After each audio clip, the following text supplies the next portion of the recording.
Hey, this is Mark A. Altman. And this is Darren Doctorman. And this is Ashley Miller, And we are the Inglorious. Treksperts. And tonight, it's the first of our Treks Not Taken as we unveil the unmade Star Trek episodes you never saw. So this is exciting. This was a series we did at Star Trek Las Vegas where we under the Treks Not Taken moniker. This is something we've done on the podcast in the past. We explored all these unmade Star Trek projects. But the first one, the one that kicked us off on Thursday night, was one devoted to the unmade episodes of the original series. And it was fascinating. We had David Tilotta, author of the Star Trek Lost Scenes. We had the Brothers Tipton. And, of course, the Treksperts on hand, as well as Ben Robinson, who's a writer of a number of Star Trek books. He now works with Master Replicas after a very successful career working over at Eagle Moss, doing their little ships and magazines and things like that. It's between the brothers, Kay. I had nothing to It's between the brothers. Brothers. Indeed. But this was a really, I think we were worried this become a too scholarly, this panel, but quite the contrary. I don't really think we were worried it was going to be too scholarly. I think we were worried that we would run out of information, but we didn't. No, we didn't, because we had one episode that kept on giving. It was the gift that kept on giving. And, of course, we brought out a ringer. Okay, Yeah. I won't even mention it, but we'll talk about our ringer that we brought in after the show. Right. But before we do that, let's take care of a little housekeeping here at the show. Coming up, we have nothing to do with this, but we heartily endorse it. Coming up in September is the Space 1999 convention in Burbank. 50 years of 1999. Both I think fans will be there. now. No, I mean, look, ideas. I'm one of them. Uh-huh. No, it's September 12th, 13th, and the 14th in Burbank. It's Los Angeles 1999, celebrating the 50th anniversary of Space 1999. And one of the organizers is Robert Wood, who was on the show, I think, last year or the year before. We were talking about his new Space 1999 book at the time, along with regular guest David Hirsch. And they were fascinating. That was a great show, and I think it's going to be a great convention. I think we are not shy about our love of 1999. Not at all. And its adjacency to Star Trek, which we heartily approve of. Can I tell you? Well, I will. Yes. I'm not going to ask permission. So yes, you can tell I have a little bit of a cold, right? So I've been sick, and so I'm sleeping during the day a lot, and so I couldn't fall asleep last night. So I could watch, through the magic of streaming. I'm downstairs in the living room. Everybody's sleeping. Not even a mouse could be heard. But I'm up, me and the cats. And I'm like, Doing the cats. what should I watch? And when you're sick, you just can't really, it's hard to figure out what you want to watch because it's like, I don't know, nothing feels like. Your senses are askew. Yeah, so I didn't want to start Alien Earth or anything like that. So you know what I turned on? The Testament of Arcadia. The Testament of Arcadia. The penultimate or final episode of the first season of Space 1999 on Pluto. Well, it's better than the rules of Luton. And I got to tell you, I got such a kick out of it. I probably haven't seen that episode maybe in 40 years, right? Yeah. And I really enjoyed it. It's not great. It's not great, but it has a certain quality to it that is fascinating. We have said that on the show a lot, and Darren, you in particular, that there's something about the moodiness of Space 1999 that would have been the way that Voyager could have really benefited for being more like Space 1999. That's not an insult. That's just not at all. A little bit more weird and mysterious. And a feeling of you're actually in danger. That was the thing about Space 1999, right? Like, it just felt like they were up against crap that they did not understand. Yeah. In a place they did not belong. And Voyager just kind of felt like it's Star Trek The Next Generation, but without a lot of phone calls to the Federation. It's just a little misplaced. Yeah, it's interesting because Voyager has a sort of interesting MacGuffin. The fact that the Voyager has been thrown across the universe and now has to get home, and they're going to encounter all these weird creatures and things that no one's ever encountered because they're Theoretically. on the far side of the universe. Interesting, right? But the execution, not so great. Space 1999 has a ridiculous MacGuffin. Right. The idea that the Earth, the moon, is being hurled through the galaxy, and they're encountering all. But the actual execution is kind of interesting. Well, Uh-huh. you can't argue with inertial mass. I mean, No, you who's can't. going to keep going? But I mean, in this episode, In you this know, episode, the moon is like, it's not a stairway to heaven or what, it's the window to heaven. Wind. It sort of stops moving, and there's a power drain, and so it's getting really cold. They have to, and it takes 30 hours on an Eagle to get to the planet that Wow. they, which is like interesting. Like you see people drinking coffee. Like there's a sense of time, time is passing, and there's a ticking clock that if they can't figure out what's happening, that they're going to have to, everyone's going to die, or they're going to have to evacuate the moon. I love that Operation Exodus and go to this planet, but there's no life on this planet. And it turns out it's an Adam and Eve story, which is kind of like, okay, that's a sort of tropey sci-fi thing. But it's very weird, and the music is really weird in that episode too. And and it's always funny because in Space 1999, you always get these weird guest stars because they were getting a lot of money out of Italy, so you Right. get these weird Italian guest stars, Right. that just don't but fit in the about show at all. somebody. It's like, I'm so happy to be here on the moon. Hello, my name is That's a man green and cheese, Gary which you can Stellari. put on a pizza.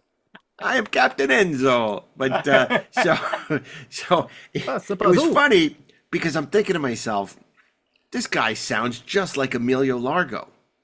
And I'm like, from Thunderball.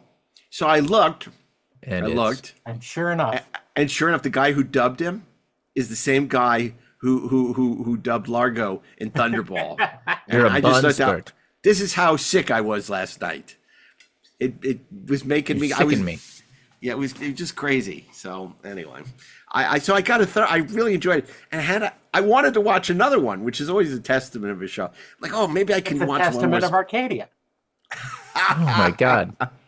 But I didn't. But anyway, this is not a Space 1999 episode. That's going to But- be next week. Could But be you if we can wanted it to. celebrate your fandom of Space 1999 by going to Burbank in September. Yeah, you That's should. right. We have nothing to do with this convention. We won't be there. We're not going to. Oh. Well, maybe Maybe but you we can don't- get We don't blown have on to September schedule any 13th. panels for it.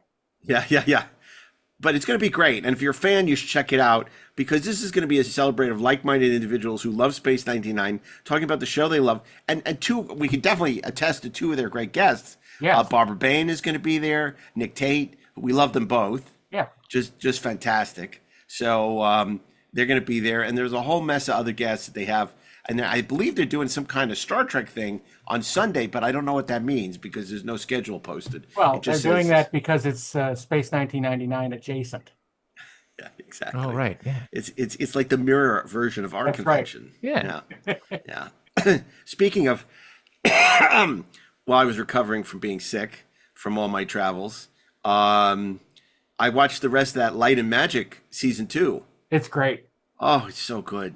It's So short. good. It's way too short. I want more. It's too short. I want more life fucker.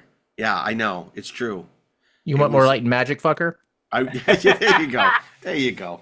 Exactly. So, but what a great, and I, as Darren knows, not a big fan of the deep dives into visual effects because I feel like, okay, I've read it, I've seen it, I've done it. It's like, it bores me, Clytus. but forget what you this- know or think you know. Mhm. And our friend Bill George kept popping up, but they didn't Yeah. interview him, but he kept popping up in the stuff. But it's so sad when they close down Kerner at the end. I'm giving away the end. Yeah. It's like the end of an era. It's an elegy for this lost age of visual effects. And man, it's sad. I was so lucky to have been able to visit there a couple of times and interview there once. Oh, that's great. It was What was that like? kind of cool, but kind of disappointing because I realized that since I'd been working in the industry for 10 years, they couldn't afford me.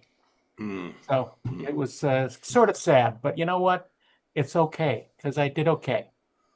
Yeah, no, absolutely. And plus, you're friends with so many of those people and privy to so many of those stories. And And you know, the Frank Oz stuff with Yoda was fantastic. Yeah. Even the stuff on the prequels, which I can't stand, I found fascinating.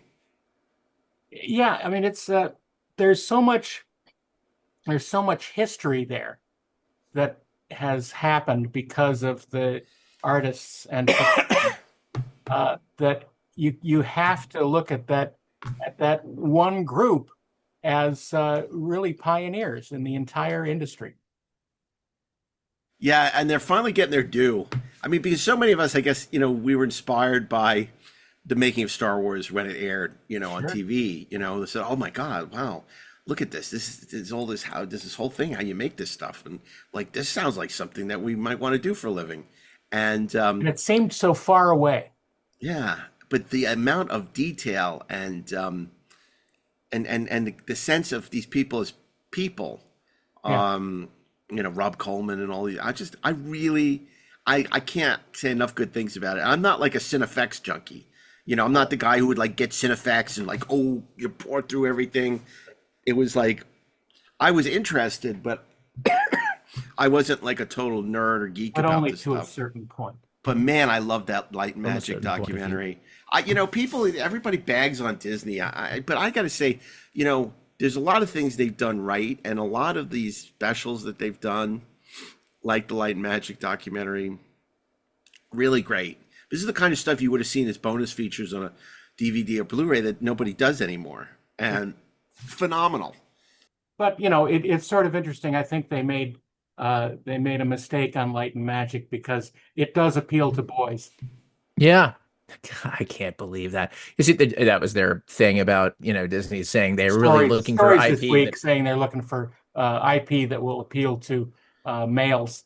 Yeah, that was interesting. Well, no, but the important thing about that story was more they're looking for original material because for the last couple of years they've relied so much on IP and realized that there won't be any IP unless there's original material. So that's making it certainly appeal to encouraging. boys.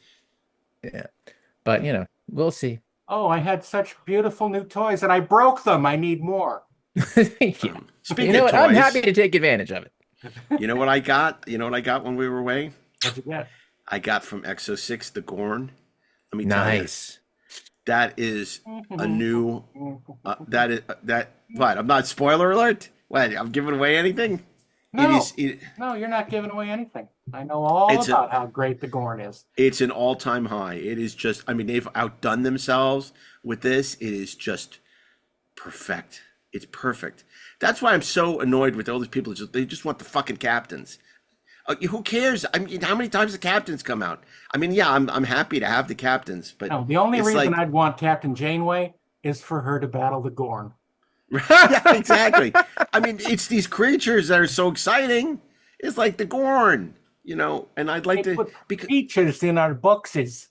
it's so great. And then you say, "Oh, why they should do another version of this captain or that captain?" It's like enough already. We you know, there's more characters in Star Trek than the captains. Yeah, It's like, no offense. Let's see Chakotay go against the Telosians.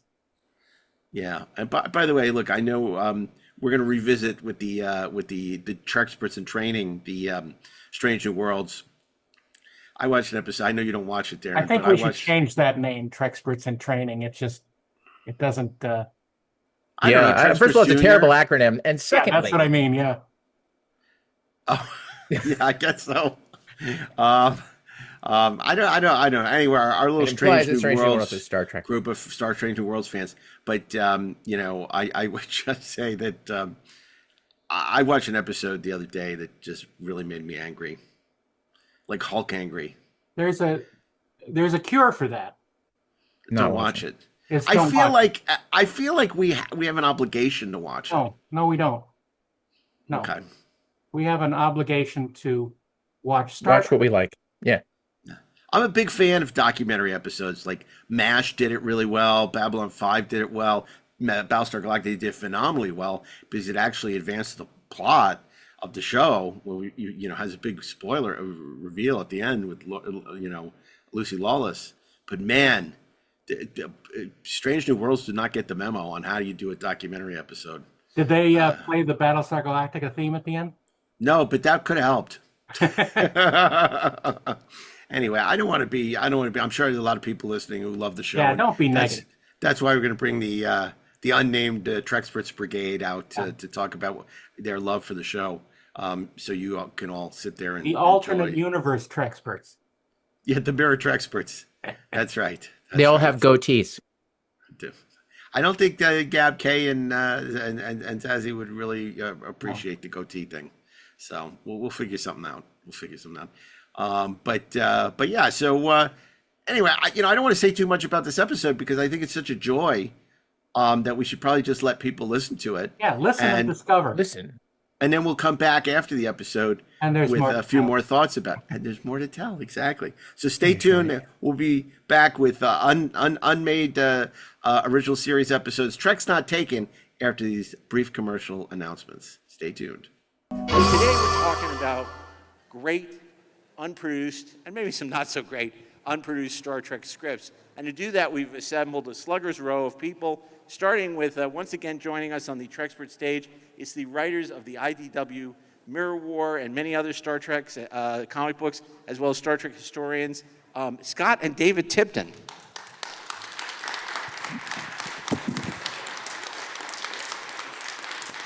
Would you guys rather be introduced separately? Do you hate being, because when I was promoting Free Enterprise, it used to always be Mark Altman and Rob Burnett. It's like, we're two separate people. Like, I don't like to be introduced like, Scott, maybe I should just bring you out first and then David. I don't know. And then we also have, we were lucky enough to have him join us last year. We did a great panel with the Akutas and Larry Nemechek and Ed Gross talking about chronicling the final frontier, all these great Star Trek books. He's responsible for so many of them. And of course, the great Eagle Moss line, and now with Master Replicas, it's Ben Robinson.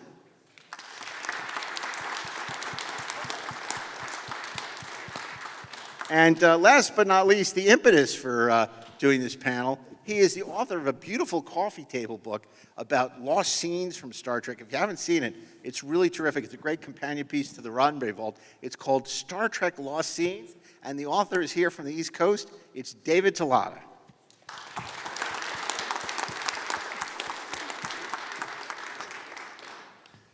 Okay. Well, this is good. You guys stayed. You could be at the food court. The lines are going to be crazy at 7. But you stayed, which we appreciate. David, can you set the stage for us? Tell us a little bit about, when we talk about Star Trek unproduced scripts, we're not talking about pitches. We're talking about literally, some of them were scripts, some of them were pitches. So tell us a little bit about some of these scripts and why they didn't make it to production. Yeah, thanks. So basically, we're probably on the order of between 75 and 100 different ideas or concepts pitched. And as you said, they range all the way from just springboards, which are just a few sentences, a paragraph, all the way up to full-blown outlines, to draft after draft after draft of scripts. And so lots of stuff out there. And really, what the production office was looking for, they were looking for a lot of scripts. Because, they had, stories that needed to be told. They were doing this, like cranking these out weekly, that kind of thing. And essentially, they were looking for ideas, I guess, in this order, sort of. So first, they were looking for really good stories, all right? And the stories had to be, suitable for Star Trek, which meant that they had to be, the science had to be good, the characterizations had to be good, Spock had to be Spock, Kirk had to be Kirk, etc. They wanted to make sure that the stories were unique and hadn't been done to death, over and over again. And ultimately, if a story idea were to pass, that bar, the next one was budget. They had to be able to do the story on a budget, to get it done, and a lot of the stories were rejected because of that. And then finally, they wanted to make sure that whoever was pitching the story, the concept or whatever, was an okay writer. That wasn't a deal breaker per se, because if the story was really good, if the script was really good, but there was some problems in the writing, they could find someone else to write it. They would buy the story and then move on. Well, guys, I want to ask Scott and David, because I know you were really excited about the first Batman versus Star Trek crossover. Of course, you wrote the Primate Directive, which was Planet of the Apes meets Star Trek. So we would have seen Louis the Lilac with the cast of Star Trek. Can you tell us a little bit about that? Yeah, I was looking at that one. There's a story called He what is He it? He walked He among walks us. among us. And Milton Berle was going to play maybe a Starfleet officer, maybe he was going to be sort of a flim-flam man, and he was going down to a planet and act like a god and sort of manipulate the people and make himself well off, and at the same time violate the Prime Directive. And if you look at the different versions of the story, it does sound very much like a Batman 66 kind of a story, I think. Or Apocalypse Now. Or Apocalypse Now. And also, I think, one of the problems with a story like that is that once you have Milton Berle in the story, it kind of throws you out of this being a Star Trek story. It's just being a Milton Berle story. And I guess the other thing to think about that is that at the time, Milton Berle was still huge. Mr. Television. He was Mr. Television. So having him on the show seemed like it was a great idea. He was no Melvin Belli. Well, maybe you should rephrase that he was huge. Yes, well, Actually, yeah. That was funny, Darren. Uncle Mel, what were you going to say, Scott? Wait, just at the time, like we said, he was on Batman. I mean, he was on pretty much every show on television at the time. It's like even they must have come to Star Trek and said, we don't really want Milton Berle, but it's television, and that's the law. We have to have him. There's a reason they called him Mr. Television. He was, I'm curious, how many versions of the scripts were there? Do you know for that one? So let's see here. There was an initial pitch letter that Spinrad made to Roddenberry, and then there was 2 outlines. Then Spinrad himself wrote 2 different drafts of the script. Then the studio took it at that point, and then they wrote a first draft based on his last draft. And then that went to a final draft. Then after the final draft, which people really didn't like, then they sent that off to John Meredith Lucas, who then tried to put together a different draft. So lots of different drafts of that. Is it apocryphal or is it true that Norman Spinrad begged Gene Roddenberry not to produce it because he hated the rewrite so much? Honestly, I have seen no evidence of that. Essentially, the story didn't change a lot from the initial pitch letter to the final product, with the exception of the John Meredith Lucas version. Essentially, Spinrad had this idea, as you just said, coming down, this was primitive planet, and Bane was his name, and he was going to, step in and be sort of like a god. And Bane, anyway. And B-A-Y-N-E. And he had this tag at the end that that Spinrad really wanted to do. He basically wanted Kirk to try to trick the Jugalis, this primitive people, into thinking that he was God, Kirk was, and he was calling Bane back up. And But Kirk is God. Yeah, Kirk is a god. He's one of the gods. Yeah, 100%. Yeah. But for real. Yeah, Yeah. absolutely. And he wanted to do that. He wanted to have Bane beamed up, being taken back up to heaven. Wow. Yeah, and that's what he wanted. And he made every draft that way. But the problem was, it basically, and this is what Gene Kuhn said in a letter that he wrote to Spinrad. He basically said, look, in the first act, you've got Kirk basically saying, you got a problem here because you're acting like God and you're kind of messing up this planet. You really don't know what you're doing, so you need to get out of here. According to Gene Kuhn, he basically... What does God need with a planet? Or a transporter. Yeah, and Gene Kuhn basically said to Spinrad, basically, look, Bane says, F off. And of course, Kuhn, this is family, deal, but so he didn't actually use F, pretty much. And he said, and basically Bane says that to Kirk for 4 acts. Yeah. And so it just didn't work. And that was pretty much in all the drafts. It's Spinrad himself who said that he begged him not to make it, isn't it? Yeah. After he saw the Gene Kuhn rewrite. Yeah, That's the rumor. Well, no, he definitely said it. He said it. He said he said it. Whether he actually said it is another question. So Well- do we know if the writing problems killed it, or did Milton Berle appearance kill it? What was the final straw, I guess? No, I think it was... Nobody ever liked it. no one ever liked it internally, Darren. There's a little bit more to the story. Several years ago, when we were still doing the New Voyages fan films, we were in contact with Norman Spinrad, and we were going to produce He Walks Among Us.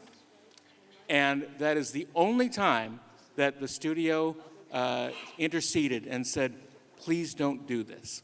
Oh, wow. That's the only time they ever got in the way of that. Did they say why? They did not. So interesting. By the way, we have a TV executive, Kevin Levy, here in the audience. He used to work at UPN. He was there during the Enterprise days and, of course, at the CW. So since you're an experienced television executive, I want you to give us a thumbs up or a thumbs down on whether you would buy these pitches as we discuss these episodes. Okay, thumbs down. Thumbs down. Okay, so that's not going to happen. He Walked Among Us is dead. Dead. But, you know, I know one of the great disappointments, I think, of the third season, you know, alongside This Way to Eden, is the fact that the show had a 2-option pickup, and that NBC didn't exercise the rights to produce those last 2 episodes, one of which would have been directed by William Shatner. Darren, what can you tell us about? I don't remember it. I don't remember the name of it. He's But forgetting. I'm sure you do. Well, tell us about the Joy Machine, because the Joy Machine, to me, was a lot more promising than He Who Walked Among Us, and I would have loved to have seen Bill. In fact, when we talked to Bill about That was a Star Trek nickname 5, of his also as well. The Joy Machine? Yes. Remember when we talked to Bill about Star Trek 5 at GalaxyCon, one of the things we discussed about Star Trek 5 was, you know, we said you directed a lot of T.J. Hookers, but how would your career have changed had you gotten that opportunity to direct in 1969 versus 1982? And you know, he really mused on that, and he thinks he would have had a very different career. What do you think about the Joy Machine, and why do you and how far did that get in development before it was? So first, let me say that I have seen zero evidence that there was going to be 2 more episodes for Star Trek, in that third season. I would have thought that NBC knew well in advance when they were going to cancel the series, and let me just say that the last 2 episodes, what's out there in the fandom world that were supposedly going to be produced, were going to be The Joy Machine and The Godhead. The Godhead was written by John Meredith Lucas. And honestly, I've read the scripts, I've read the final drafts, quote unquote. They weren't ready for prime time at all. The Joy Machine was an interesting idea, excuse me, and one that Bob Justman really liked. I mean, he loved the core idea. And he said, you know what, and this was when it was submitted, it was in the 2nd season, and he said, ultimately, if we produce this, we're going to have to find somebody else to write it. Because, there were some real issues with the characterization of the way in which it was put together. But basically, it was Star Trek The Next Generation's The Game. Without the really bad vector graphics and Robin no Leffler, Ashley Judd. Hallowed be her name. Exactly, and that's pretty much how it was going to unfold, except for the fact that there was a whole bunch of implausible things that he proposed. That basically, Kirk was going to go down and he was going to visit one of his ex-flames on a planet, and there was also somebody on the planet happened to be his really good friend, and so they beamed down to the planet and they found that a lot of the inhabitants of the planet, the scientists and the doctors, they were out, shoveling cement, and they were making bricks and stuff like that. And they were doing those activities so they could get credit. And when they got a certain number of credits, then basically they could get plugged into a Joy Machine, which was, basically like a bed, and they would shine lights on you, and there was some apparatus that would mess up with your brain waves, and it would give you instant ecstasy. Of course, for some reason, after you got your ecstasy, you had to sleep for an hour. Because if you And then order a pizza and some beer. Yeah, exactly, like Netflix and chill. Yeah, exactly. And the reason for that, by the way, that if you didn't have that hour sleep, you would go bananas. You would go crazy. And the reason that was an important plot point was because they had this giant Joy Machine brain trained on the Enterprise, and while all The Enterprise. The Enterprise, yeah. So while all the nefarious things were going on the planet, they kept telling, Kirk, well, if you don't do what we tell you to do, we're going to shoot this beam up to the Enterprise, but they're not going to have the hour sleep, and so your entire crew is just going to go bananas. I don't think kill that's each other. such a bad idea at all. Yeah, exactly. So it really was the game, and the resolution, and just cutting to the chase, was that Spock figured out this way to adapt the Joy Machine to alter the frequency of the brains of the planet.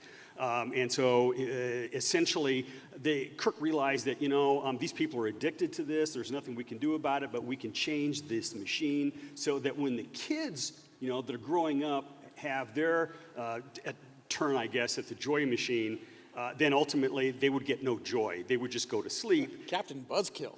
Yeah, exactly. And they would just wake up and go, Mom and Dad, I don't get it. I mean, this is we're just going to sleep. Ben, I want to ask you, I thought of a lot of the unproduced premises. The Joy Machine had a lot of potential. It was more cerebral. The way they got people to do manual labor in the society was to give them time on the Joy Machine, which got them, motivated to keep, like a drug.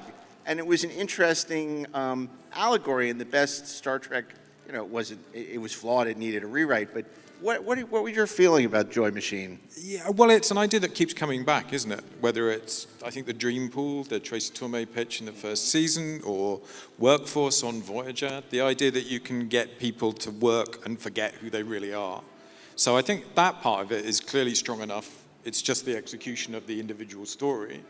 I think that's often the difference, is there's a premise, and the premise was interesting enough to make a sale, but then the typical problems are, it doesn't make any sense when they write the script. Kirk doesn't have anything to do. We've done it before. All of those kind of things stack up against it. Absolutely, and it was done on the Next Generation, so that core idea was good, and they used it. Let's see what the network says. Kevin Levy. Oh, man. Wow, what is this? Like, you're like Joaquin Phoenix over there. It's very safe to just turn everything down on the grounds that they turned it all down. Well, it is the network. Oh, it's execution dependent. We're getting notes from the audience It's an now. execution piece. This would be so much better if you did it better. We'll look at it. That's Yeah. I also wonder if there are any Venture Brothers fans here. There's an episode of Venture Brothers where Doc Venture invents the Joy Can. And those guys are such Star Trek fans, I can't help but wonder if they'd read that script somewhere along the way and adapted to this uniquely bizarre Venture Brothers style. You never know. Darren, one of the things, obviously, you saw a lot of sequels to Star Trek episodes in the animated series. More Trouble, More Tribbles, Mud's Passion, even a sequel to Shore Leave, Once Upon a Planet. But they had been talking about other follow-ups, for the third and potential fourth season. Was there anything in terms of sequels that you resonated with or would have liked to have seen? Well, I think that More Troubles was actually planned to be a live-action sequel. Yeah. But I think they would still be sewing the giant tribble now. I don't know, because there was that really nice lady who was here at the beginning of the day, and she had a really terrific costume. Yes, Is she but here? Her head and arms were sticking Somewhere. out. But Oh, she so was anything like hardly any Buckaroo trouble Banzai. at all. Yeah. Oh, no, I got nothing. I'm just. I want to ask David, there was another Harry Mudd episode that was Right. going to follow up I, Mudd, which is very different than Mudd's Passion that Stephen Cadell was developing. Can you tell us anything about that? Not off the top of my head, no. Ben, do you recall anything about that? Well, if David hasn't found it in the files, I'm suspicious that it doesn't exist. I mean, there's a lot of talk about more Mudd. There's even that talk about like a whole spin-off series with Harry Mudd, which I don't believe. How did they not rewrite He Walks Among Us into a Harry Mudd story? Exactly. Harry walks among us. Harry Walks That's Among Us. apocryphal. I think this whole story that Roger C. Carmel tells, where Gene says, "Oh, we're going to spin you off into your own series," that was a thing that Roger C. Carmel used to tell at conventions. I'm not sure that that's true. The story I heard, it was Gene called, said that to it's all the called girls. Deep Mud. Microphone. Tell us in the mic. Yeah, it was what I read. The story was called Deep Mud, and it was Harry Mudd. I believe he was like selling weapons. I think you're right. Yeah, it was like selling weapons to like a primitive culture. He found weapons on the planet where he was. Mike, Yeah. you've done this before, haven't you? We have. He found these weapons on the planet where he was left behind with the androids. Yes. Yeah, so it was very much a sequel in that sense. Direct pickup from I, Mudd. And the piece I read indicated that it didn't go because Roger C. Carmel was booked on something else. Maybe doing those Noggles fast food commercials. Yes, Senior Noggles. Senor Noggles. Nothing. It could have been Cyrano Jones. Really, really interesting. Darren, other episodes that you think you would like to have seen produced that weren't? Well, I mean, obviously, I would have loved to have seen Assignment Earth spun off. because I think that's a wonderful setup. And I know a lot of people don't like it because there's not enough Kirk and Spock in it. But I love the character of Gary Seven and Roberta Lincoln. And I would have loved to have seen that series. And that's a shame. See?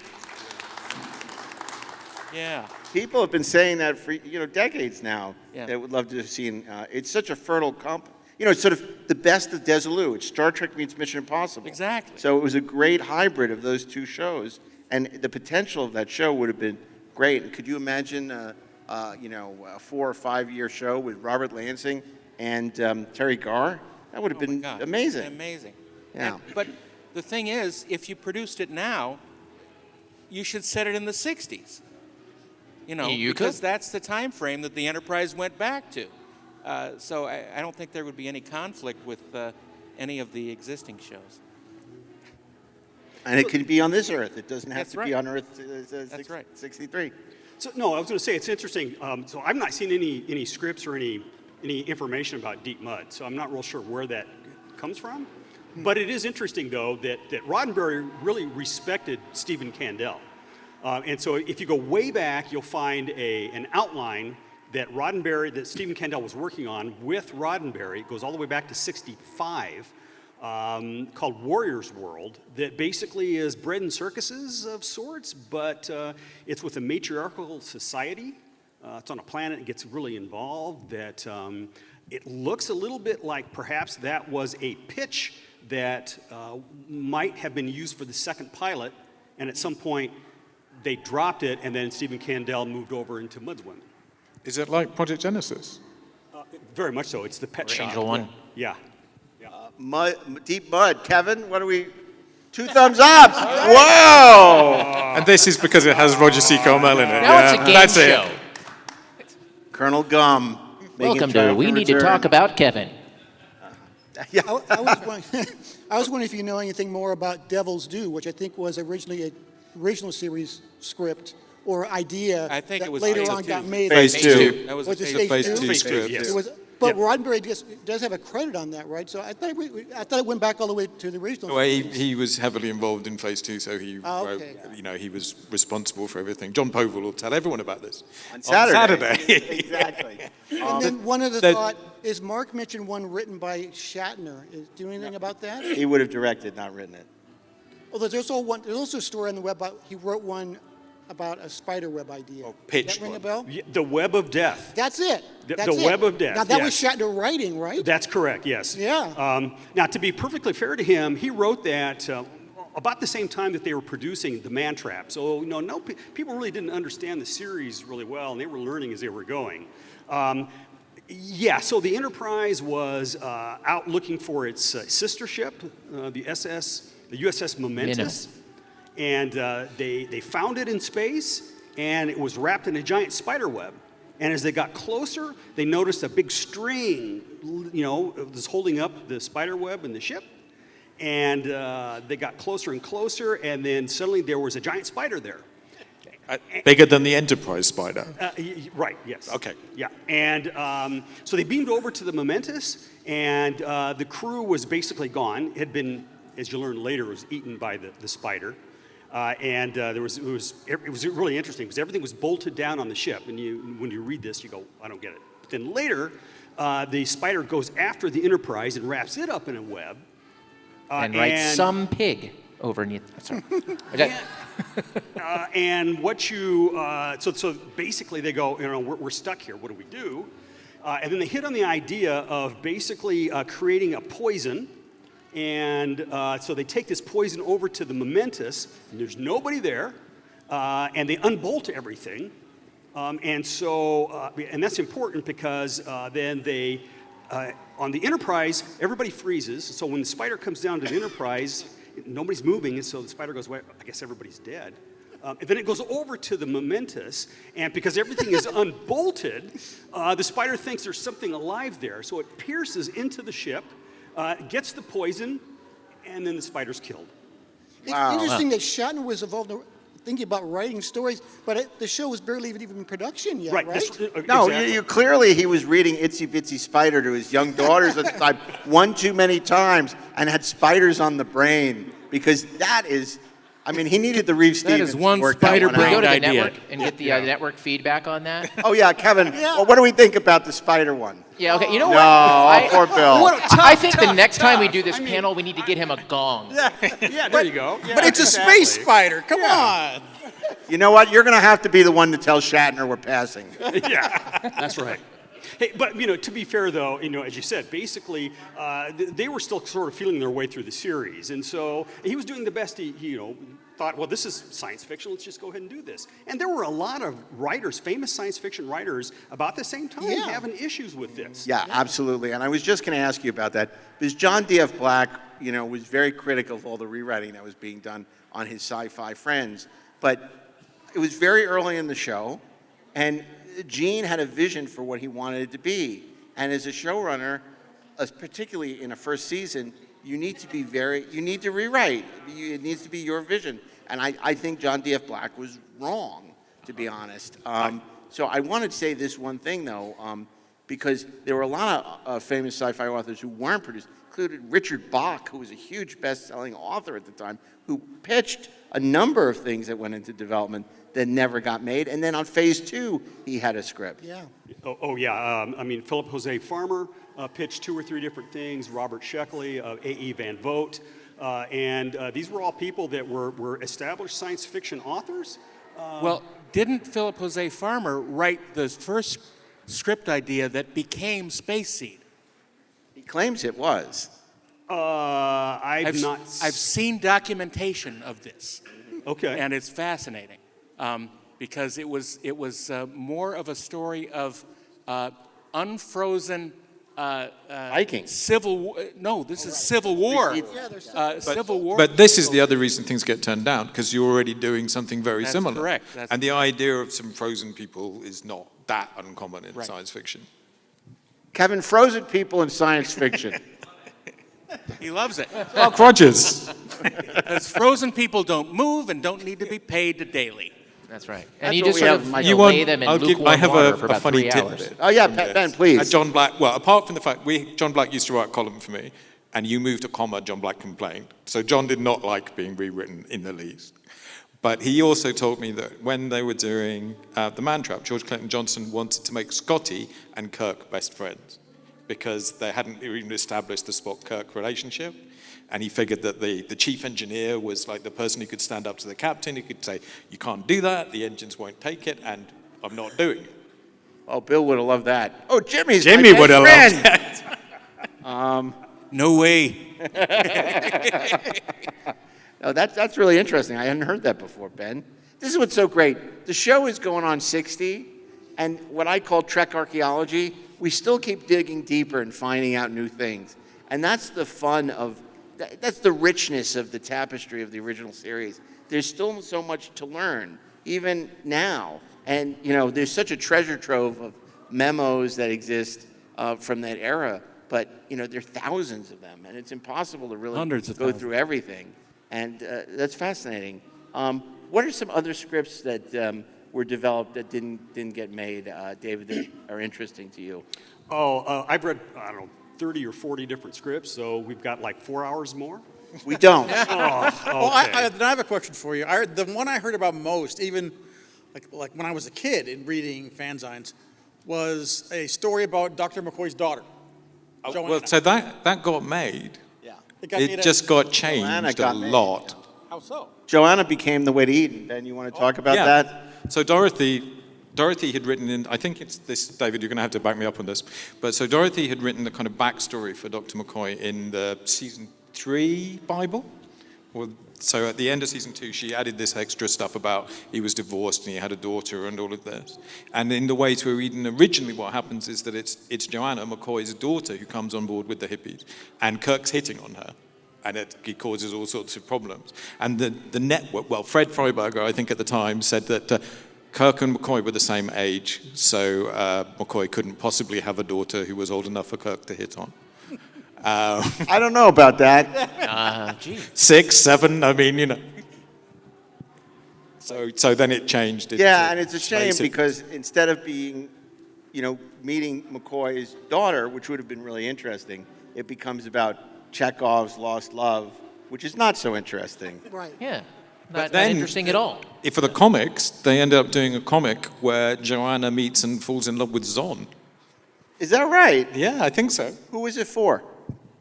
I think this is the Marvel run after TMP. There is a Marvel. There's a gold key with Joanna too.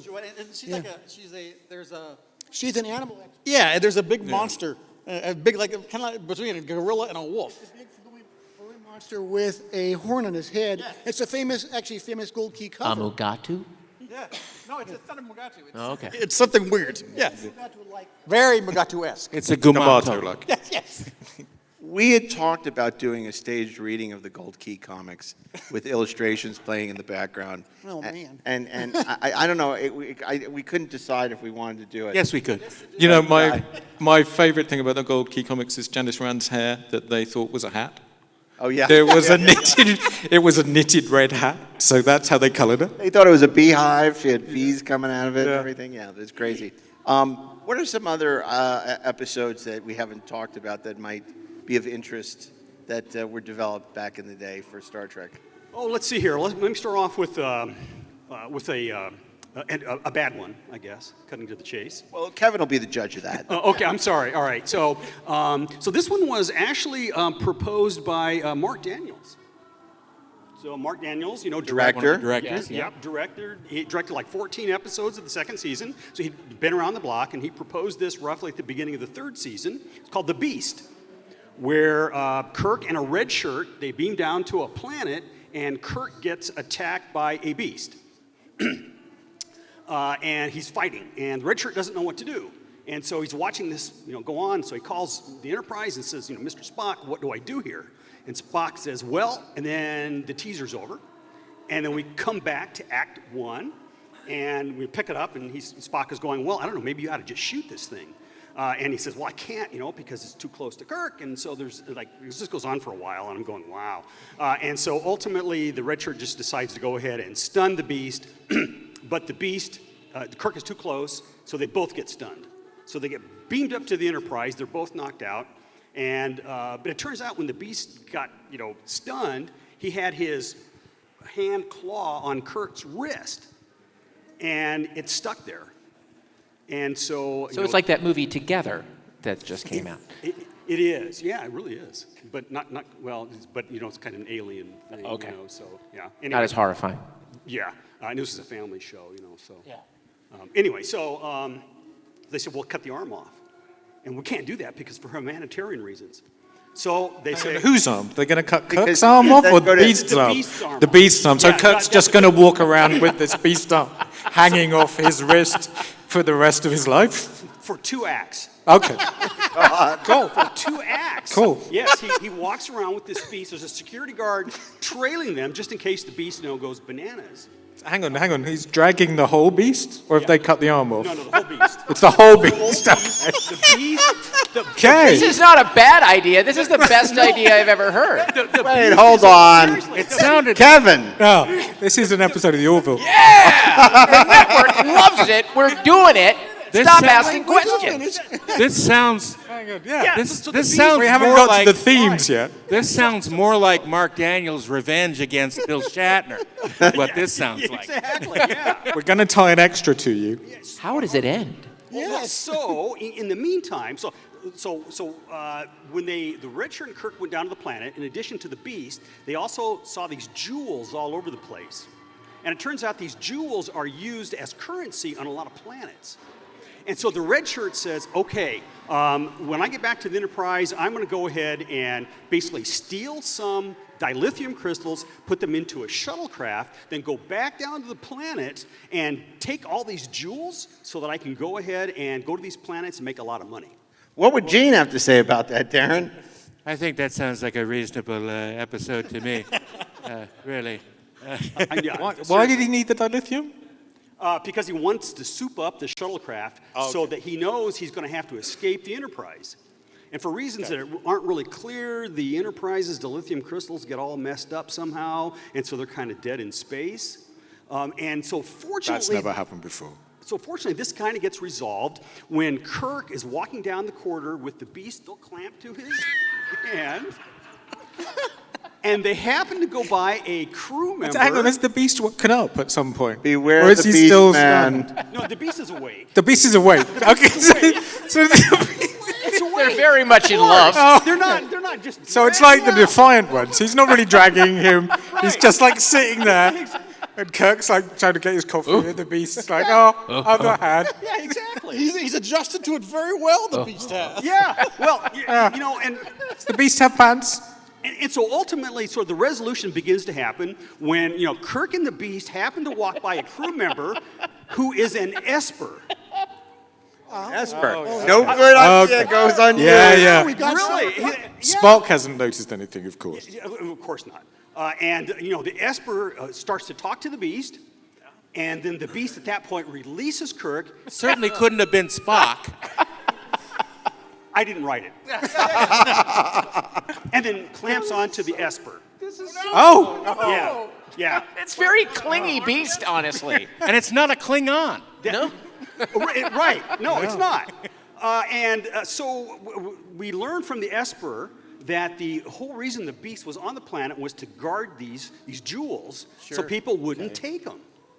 Not Okay. to be confused And with the then- jewels of sound. Strategy needs a little work, honestly. Yeah, and so ultimately, we also learned that these jewels have the property of like recharging dilithium crystals, and so it fixes the problem. Ooh, that's Enterprise. useful. That's useful. Yeah. And then, yeah, exactly. And this inspired the episode Skin of Evil. No, You know what the moral of that story is? Never let a director write. this much is certain. Isn't it really stunning? This came again at the beginning of the third season after he had directed 14 episodes in the middle season, the second season. So it's like, wow. It sounds like Kevin, now that you've vehicle heard the from Norton ending, Bell. now you heard the ending. He likes the premise. We got to do a little rewrite, though. Yeah, do a I little think bit, in this case we need to have a script that deals with our actual characters that we're paying weekly rather than a new Esper brought in. I don't think that's a good practice at all. But it's a love Pitch the story, Beast and it's to a big IDW. sad goodbye between Kirk and the Beast. You know? Well, he was concerned about how it would affect his love life. Exactly. Yeah, you know, the the problems Beast. that two It's like people in this Kirk's like, I'm strange gonna have a new shower world now. don't amount to Wow, hill of Mark beans. Daniels. Was there a scene where Kirk was in the captain's chair and the Beast was like kind of sitting next to him? Now, look, I know there are no Standing. bathrooms on the The Beast is Enterprise, but just does that standing get there. awkward? You know, it's like, hey, I gotta. I'm sorry. Maybe that's why the red shirt was, you know, trailing. Right. You know? Stun him. I gotta go. Yeah, exactly. I wonder if Joseph Pevney and Ralph Sinesky had episodes in their back pocket. The only one who could write of any of those directors was obviously John Meredith Lucas, who was the producer who replaced Gene Kuhn. He wrote some good episodes. Yeah, he did. Yeah. he did. And Yeah, the Changeling, Alana Troyes. Yeah. But then there were others The Ultimate that John Computer. wrote, that didn't get made. So Yeah, John's one of the people who wrote ones Yeah, that didn't John, get yeah, made. John also wrote The Godhead. And that went through a couple different versions. And yeah, so The Godhead was about, to me, it was a bit too on the nose. Basically, the Enterprise gets attracted to this galaxy where all the suns are exploding. And so they go there and they find out that there's a guy there, and his name is Adam. And he basically looks like a giant Telosian. Right? He's got this giant head. And what he's trying to do is he's trying to absorb basically the entire universe. But he can't quite figure out how to absorb suns yet, which is why they're kind of exploding and going supernova. And he is attended by a woman with the name of Eve. Huh. Yeah. What a Adam coincidence. And Eve, yeah. Was he Adame? Adam. Yeah, so it's a little bit on the nose here. Yeah. There's an umlaut. Now, for all of you who are disappointed these episodes never got made for Star Trek, Now rest you're not. assured they were made for Space 1999. Lost in space. Okay. Yeah. Okay. But, by the way, I hope you're all going to be here on Sunday for our Space 1999 50th anniversary. Barbara Bain is going to be here. Cinnamon Carter herself doing her, I don't know when she's last done a convention. We're so excited. Nick Tate's going to be here. He's fantastic. It's going to be awesome. Space 1999. It's pretty cool. Okay. We only have a few minutes, so maybe we want to see if anyone has any questions. By the way, Kevin, what do you think of that? Is that the one?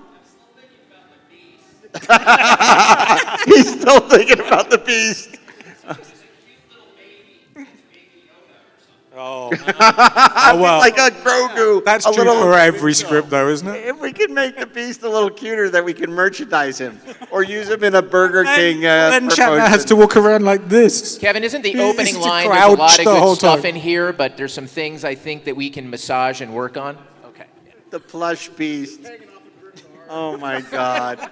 You know, I can just see it now. Next year at the Star Trek Las Vegas. Who are you? I'm dressed as the Beast. It's just going to be hanging off their arm. Okay. Merchandising. I mean, come on. Go ahead. So I'm a big Larry Niven fan, and I know that they made his story, The Soft Weapon, in the animated series into an episode. And you mentioned something that sounds suspiciously like Wirehead, Trickle charging directly to the Pleasure Center that was in his story. So was he around in any of this? Did he ever submit anything? Was he in the science fiction crowd that was around this show? So he's asking about Larry Niven and his involvement in Star Trek, and obviously, his participation in the animated series. But did he do anything for the original series, Larry Niven? I've not seen any evidence that he submitted anything to the original series. Because he did the slaver weapon for the animated series, and of course the Kazin. Kazin all over it. Yeah. Exactly. Yes.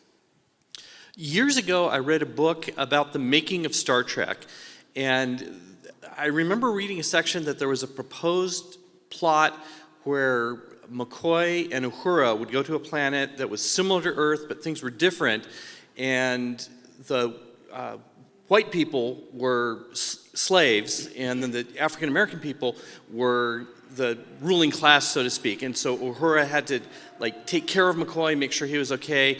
Do you have any more information about that? I don't think I imagined it, but I'd love to hear more information. You know why we can't talk about it? Because it was not in any of our books. It wasn't in your book. It wasn't in one of your books, and it wasn't a 50-year mission. Now, we'll answer that. Go ahead, Ben. Well, no, I think David's the one. It's called Black and White. Is that right? Portrait in black and white. Right. Yeah. By Barry Trivers, who gave us Conscience of the King. And that's exactly more or less what it's about. The Enterprise goes to a planet, and Kirk and company get captured by African Americans. It's a Civil War sort of flip, and it is so on the nose that it even ends with an African American Abraham Lincoln showing up at the end. And there was a lot of consternation behind the scenes, and Bob Justman sent a memo to Roddenberry and said, "Oh my God, we have to entertain people here." Yeah. And he didn't find a whole lot redeeming in it. No, that was almost as on the head as Gene Roddenberry's script for his first attempt at a Star Trek movie, The Cattleman, which was where the Enterprise encountered a race of sentient cows that were being hunted by ranchers, and they had to decide whether or not to help the cows with the sentience. So the major moral question is, were the cows sentient but also delicious? Yeah, that's right. Portrait in black and white. So yeah, this burger is delicious and smart. Thank you. Thank you. One of the Brain things food. about Portrait in Black and White, I think there are a load of other scripts that got rejected for the same reason, is Gene's original idea for Star Trek was that so they could use all the backlots and everything that already existed, they'd keep going to these kind of parallel planets that were, it was more like sliders. Hodgkin's you'd law. go to a kind of a world that was just like Earth, only the black people were in charge, or the women were in charge, or... No, that's exactly right. In fact, I don't want to slam Barry Trivers too much because that actually came out of Roddenberry, one of his original springboards in his, Star Trek Is book. Next year, we're doing a panel on Hodgkin's law of parallel planetary evolution. Yep. Okay. I'll start by saying when I hear about sentient cows, I believe there are mentions of that in The Hitchhiker's Guide to the Galaxy. or the Fantastic Four. They turned the Skrulls into cows. They are presumably still sentient, just cows. Yeah, but Douglas Adams didn't come along until a couple years after Gene Roddenberry did the treatment for the cow. Yeah, no, definitely. Guys, this really I don't makes think me he need a read steak. I'm sorry. That's actually not what I did. I couldn't resist it when I heard the last thing here. This is based on the premise that there are at least 3 books that deal with Khan and how Khan was dealt with on Earth was being done by Gary Severin, Right. with the help of the Terry Garr character. And I was just wondering are you aware of that? And are you aware of any of the other ideas that may have turned into books? Oh, Darren, why don't you talk about that? Because you're a big fan Yeah, of Greg those are Cox's books. the Khan trilogy by, someone help me, Cox? Greg Cox. Yeah. Yeah. They're great. The first two books are great. The third one is okay. But it's really fun because he throws in every secondary character in every episode. Including Bhopal. It include the accident at Bhopal, India, and Flint, the non-dying being, is Flint's in there there? too, and it's really fascinating. It's been a while and they also since- fold in the Ferengis bringing in their spaceship, crashing their spaceship from Deep Space Nine. So it's From Little Green Men. amazing. Yeah, yeah. Boy, that hits for the cycle. Okay, thank you very much. And next question.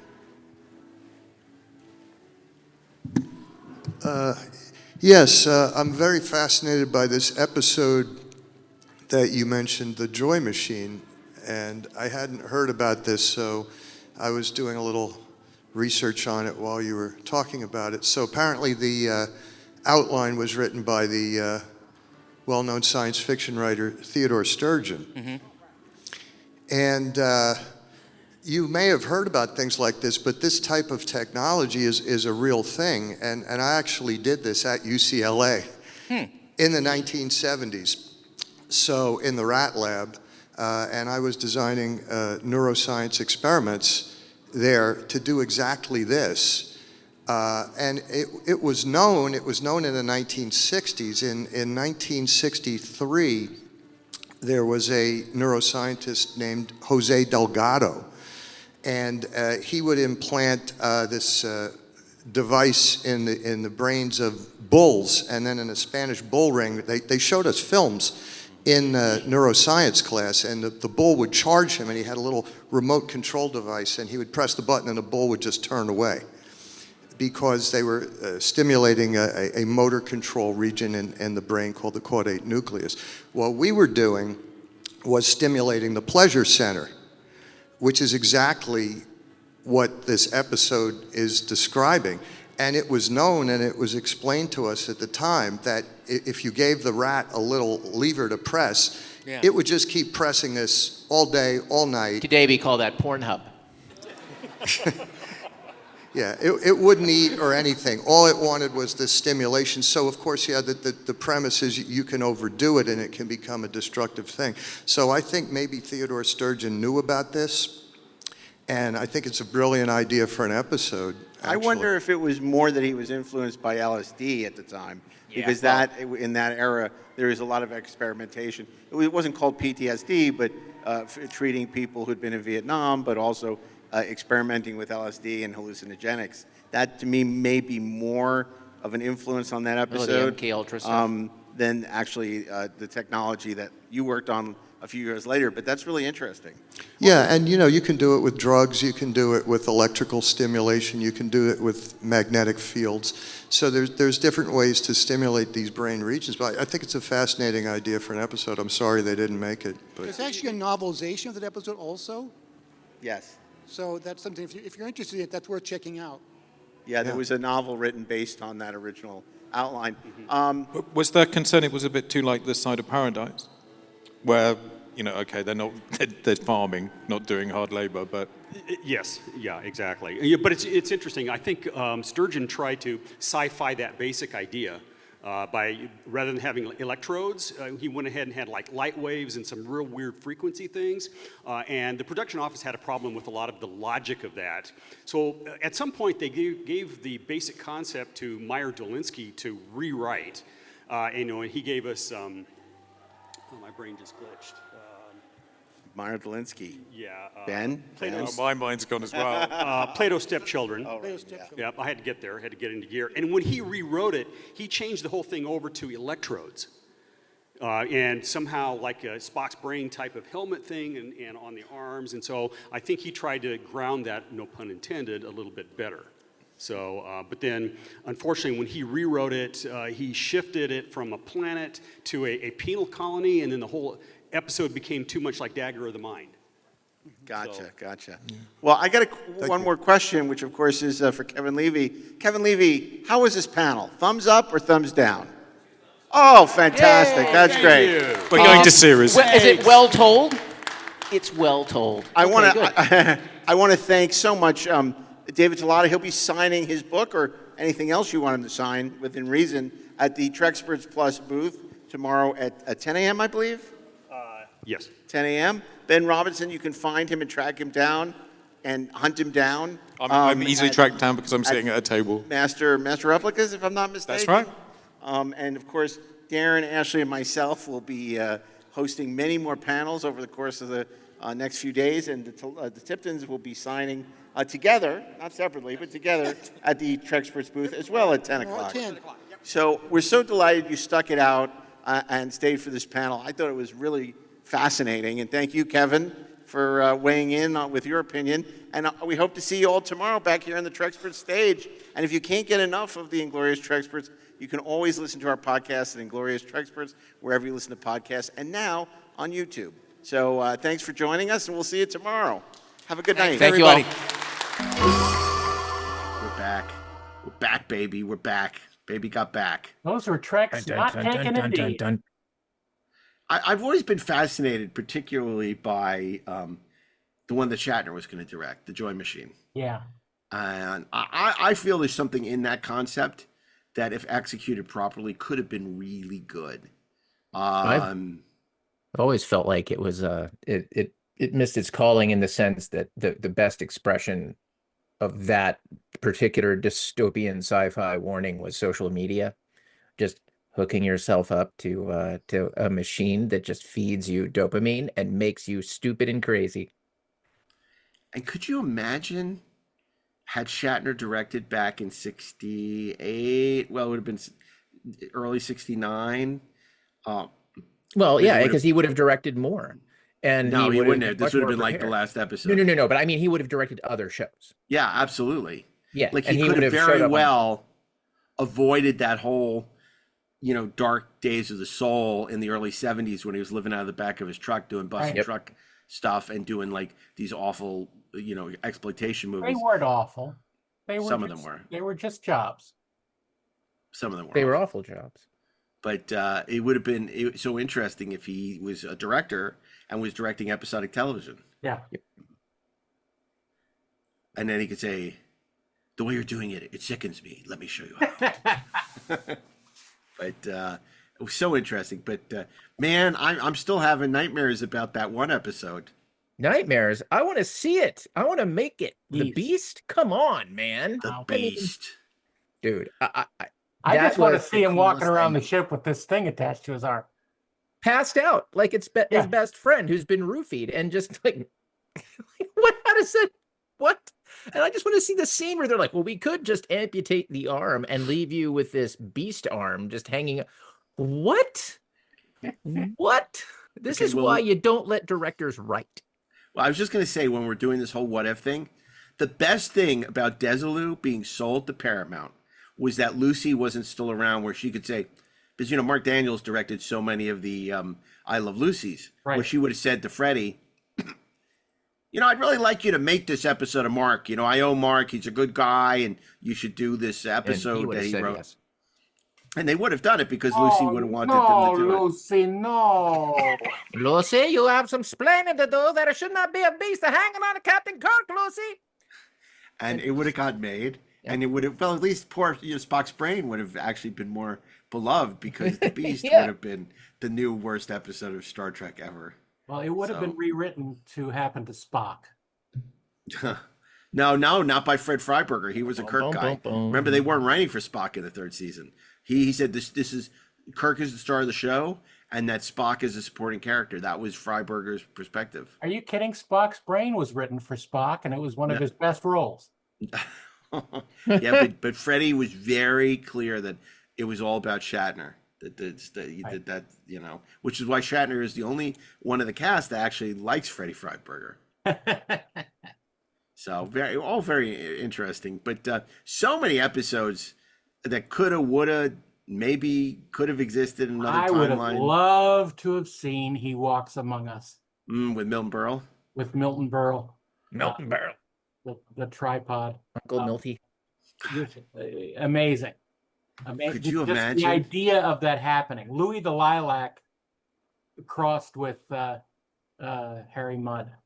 Yeah. Great. And I have to say a big thank you to Kevin Levy, who I don't think was expecting to become the star of that panel, but it just From so the happened audience. he was working with us this year, helping us out backstage. So it was the last panel. We didn't need him. He goes out in the audience. He said, "I'd really like to see this one. This sounds interesting." So he's sitting in the audience, and I'm like, in the midst of it, I'm like thinking, this wasn't planned. We got a TV executive out in the audience. Why not bring him into this? And he was such a good sport. You can't see if you're listening to the audio version. He's doing a thumbs up, thumbs down, kind of like the Roman Coliseum, which was really you can't see it in the funny. video version either. Oh, that's true. Oh. Yeah, that's true. You can't ever see it. We You're just didn't gonna have see it in the reverses. We mind. didn't cover the reverses No. on the cameras. But that was great. And then of course we used Kevin throughout the weekend as a result of that. Who's really game, and I think he had a lot of fun. We had a lot of fun with him because he was there during the whole UPN era. The end of Enterprise and the end of Voyager and all of Enterprise. He was there for. So. Yep. So that was good, but The I golden really, year. and I really enjoyed meeting Dave Tilotta. Yeah. I think his book is great, and he's a really interesting guy with a lot of good stories, and plus he comes with a lot of research, which I like because we don't really like to do the research. So if we can have people who do the research come and then we can make our little jokes, it's perfect. Well, That's right. I mean, to be fair, we've been doing the research for 50 years. Yeah, I know. I'm being somewhat facetious in this case. But and it's always a pleasure to have the Tiptons there with their insights, having worked, with Harlan and Ben Robinson, always a treat. Really a big fan of Ben's, and he's done some great work. And also, he is there are a lot of people that call themselves Treksperts, but they're very few actual Treksperts. Right. I get annoyed when people call themselves Treksperts. And Ben Robinson is somebody worthy of the Treksperts name. Absolutely. Absolutely. He's been doing this for a long time. He's interviewed a lot of people. He knows the history, and he's earned it. You mean you have several people come up to you at the booth and they say, my mom said I could be a Trekspert. Well, if I was at the booth, maybe I would have had that experience. Oh yes, that's right. Yeah, your The mom booth. said, did she? I'm afraid of the agonizer. I just don't want to go to the booth.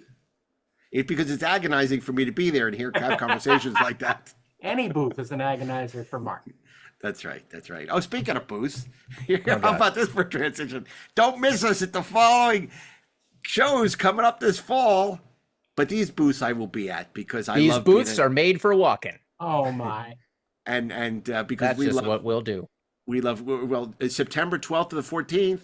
It's another reason that we won't be at the Space 1999 convention because we're going to be in Des Moines, Iowa, for GalaxyCon Des Moines. But we will memorialize the loss of the moon. Yeah, Just we'll like be getting we did on blown the out of Earth actual orbit. September 13th, 1999, at my apartment. Oh God, we'll talk about that next week on our Space 1999 episode. Although I do think we missed an opportunity to do a Space 1999 panel in Des Moines because it's actually going to be September 13th. Yeah, no kidding. We won't have any space. I wonder if Dana Gould watches Space 1999. Not now. No, but I wonder if he did. I wonder if he's familiar with it. Could we get a couple of people together? I'm pretty sure he's familiar with it. We get us and a couple of our boys, and we could talk about the moon. Yeah. But no one would show up for that, would they? Sure they You would. never know, man. In Des Moines? Yeah. Yeah. Really? It means Why not? the moon. They got nerds does? in Des Moines. Is that what it means? They've got Des a Moines means moon the there. moon. Did you know that? I did not know that. No, I'm making that up. It Oh. may, but I La Luna. Yeah. Okay. St. Louis. This is our first St. time Louis. going to St. Louis, October Meet me 10th, there. October 12th. We're going to meet us in St. Louis. We might even sing the song for you. Brett got to sing That's Meet a Me in St. reference Louis to an old movie, folks. with Judy Garland. Listen to 4:30 movie. Maybe you'll find out. Making But its probably triumphant debut in Milwaukee, November 7th to the 9th. right. Yeah, That's going to be a good one. it is. Yeah, Because old Milwaukee tastes as great as its name. No, we're going to do a Happy That's Days Laverne and correct. Shirley panel there. That's right. Shamil Schlemazel Hassenpfeffer Incorporated. I just know the Rock Around the Clock. We're gonna do it. So that's Happy Days. That's I know. Happy Days, dude. I didn't watch Laverne and Shirley. I watched Happy You did? Days. What the hell? No. Speaking of that, oh my God, there's such a great article on Welcome Back, Kotter in Emmy Magazine, written by Gabe Kaplan. Wow. Nice. Really interesting. If you're a Welcome Back, Kotter I saw fan. the illustration Yeah. on that. He's Cotter not a spirit. handsome man. Well, he never was. No. But his but- wife was hot. Oh, Marcia Well, Strassman. I knew his wife. She Biblically? She was on Honey, I Blew Up the Kid. Damn right she was. Wayne Zelinsky's wife. Yeah, loved her. And she was not a good actress. Well, that's No, too that's bad too because bad. I loved her. But it's okay. It's okay. She was great in Kotter. Yes. Mr. Kotter. Mr. Okay. Kotter. And we'll be in Columbus December That's 5th the to the real 7th. Epstein list. Get the Epstein list from Epstein's mother. That's right. Release Epstein's mother's list. Columbus, Ohio, December 5th to the 7th. Oh, we'll be there on the anniversary of Star Trek The Motion Picture. That's correct. Oh, we got to do the Star Trek The Motion Picture that day. Yeah, we do. You know what? I keep telling them, I want to do it. I want to do it. Okay, well, we'll have that conversation again. See if we can get something to happen. Let's do Because it. that would be the perfect day for it, wouldn't it? Of course. 100%. December 7th. There would never be a better time. I mean, either we show Pearl Harbor or we show Star Trek The Motion Picture. Frankly, I think Star Trek The Motion Picture is a better film than Pearl Harbor. I agree. So, Well, it has a better ending. and I want to remind you that if you want to have your own Pacific Princess adventure with Darren Dochterman, No, you're He not is going to being have a- it with me. He's gonna dress up Give as me your that pretty little princess. That little heart at the beginning. You know, Jonathan Frakes, the love, It's not a heart. exciting. It's and a porthole. Oh, it's a porthole. That's right. And then, be like, come aboard, Mike Akuda. Just so you know, They're expecting you. I'm planning on bringing my my phone rig to be able to do smooth selfies and B-roll, and I'm going to put together a little video representation of the cruise, and it's going to be fun. You'll see. We'll I'm going see. to come back. And with you'll see. know. instruction. You'll know. That is I, Captain Darren Dochterman, Dochterman. who encompasses our His doom. doom. So that's February. So there's still tickets available February 20th to 27th. And you can join Darren there aren't. Dochterman. Oh, No, there there aren't. It's So sold why am I out. promoting it? It's sold out completely. Okay, there are Well, you tickets can't available go. in If you're not already. 2027 That's right. for You're the screwed. cruise. And so see if Darren has a good time. If he does, you might want to join him Right. in 2027. But But, this you year know, you're the- effed in the A. The interesting thing is that the cruise is going on the Adventure of the Seas, which Oh, I is thought of a the lifetime. same- it's the same class of ship as the Voyager of the Seas. It's a Voyager class vessel. I call it V'ger. Are you going to go out on the hull and it's going to be all dirty and you're going to Yeah, scrape I'm it gonna off? scrape Wait, it off. Voyager? V'ger Wow. of the seas. If I do, Chicken then of the that's probably sea. an arrestable offense. Yeah. Oh my God, that'd be so great. They should dirty it up just for this thing. And you should say V'ger of the seas. Oh my God. And they could go.